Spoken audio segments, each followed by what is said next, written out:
As the virtual world is becoming less trustworthy, I've put more energy into the natural world around me, increasingly over the last few years, especially since being here at the north end of New Zealand. Being in the southern hemisphere, the year actually changes around winter solstice at the end of June, when the days start getting longer. So solstice was a couple days ago. Now is the beginning of the year. The days are only getting longer and better. So I'll share with you what's been going on this past year here at Giving Gardens. It started with planting hundreds of trees. Mostly, this is part of one area with a lot of manuka and heck, trees. I don't even know what their names are, but mostly like New Zealand native type trees. The coolest ones they're like the prairies are to me they're the coolest trees. Like this guy up here, this is a prairie here. It's a cool tree. I gotta show you where he got seeded from. Gotta go for a little hike. On the way to the prairie tree up there, I got to show you this area where I planted a whole bunch of California redwood trees. So when I planted this guy, he's only been in the ground less than a year, this California redwood, and he was shorter than my knee. So he's already grown like this. So this whole area, this is only a little part of it. I don't know if you can see that one or that one, but they're going to take off and we're not going to be able to see like we did a moment ago because it's all going to be blocked by these are like supposedly some of the tallest, fastest growing trees around, these redwood trees. Be interesting to see how they go. Here's one of those old prairie trees. They're pretty they hold a lot of life up high. And they're pretty amazing. Let me show you the one that I took all the seedlings from. So the old timers used to call this the walking tree because they'd fall down and then new trees would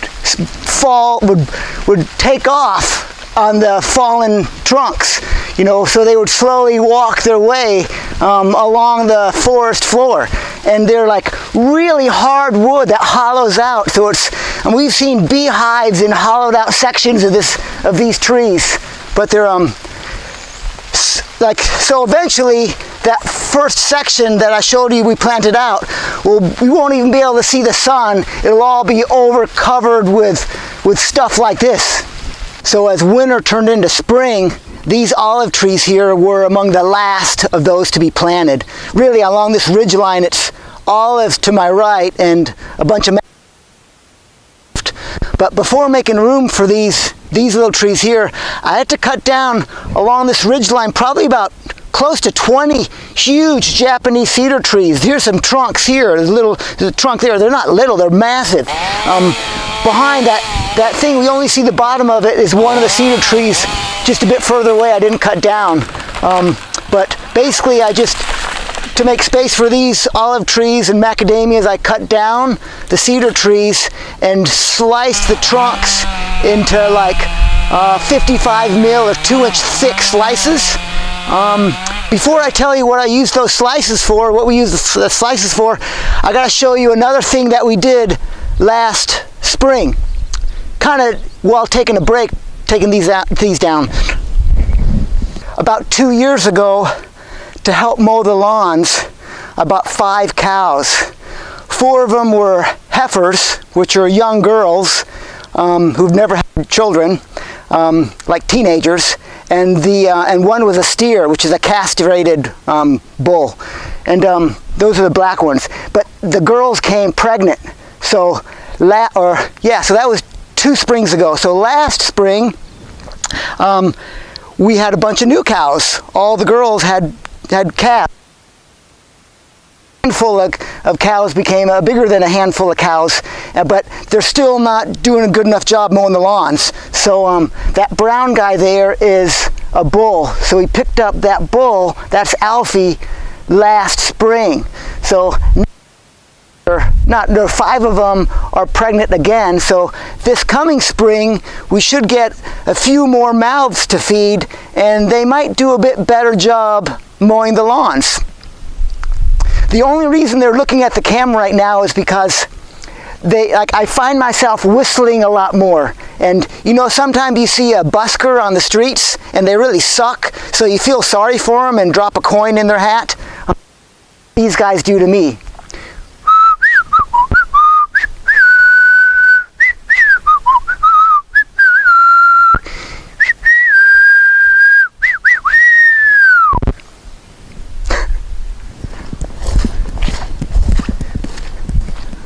Those cedar trees that I got cut down, I used the slices, those boards, to make these rafters.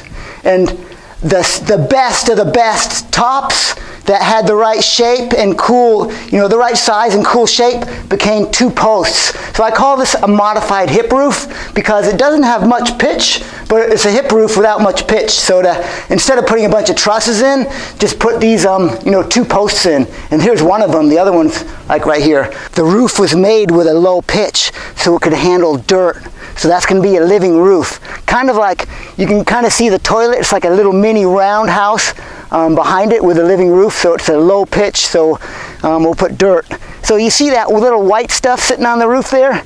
That's wool. We got about over 500 kilos of wool, sheep's wool, or that's more than 1,000 pounds. And it's interesting. It's kind of almost scary and eerie that, you know, it's awesome wool material. The farmers can't even sell it, so they'd give it away. So we're putting it around on the bottom with some rotten down grass on top of that, so it has some structure before roots take hold from new plants. And so the walls, those are 1 foot thick, 300 mil thick walls, and it's like 45% findings, which is rock dust. So there's a quarry about 20 minutes away, and they'll basically use dynamite to blow up rocks for landscaping and roadworks. And then the dust, like the crud, the most smallest granules, they, you know, instead of throwing it away, they sell it really dirt cheap. So the walls are 45% findings, that rock dust, and then it's 35% clay from just up the bank here, and then it's 20% cow poop. And that's the walls are holding up the roof. They'll hold up the roof. And then, you know, the offcuts from the rafters are the windows and the doors. So they say change is as good as a holiday. So a few days ago, like at the end of the year, some good rains came and we got this slide, I don't know how many, must have been hundreds of tons of dirt, a heck of a lot of dirt slid down, and this was kind of a flat area that got really kind of wet. So it'll be interesting because the topography changed a fair bit, and we're going to have other kind of vegetation will come up, and now this wet area might be good for other stuff to grow, and it'll be nicer to walk through. So it's change is as good as a holiday. And be interesting to see what else comes up this next year.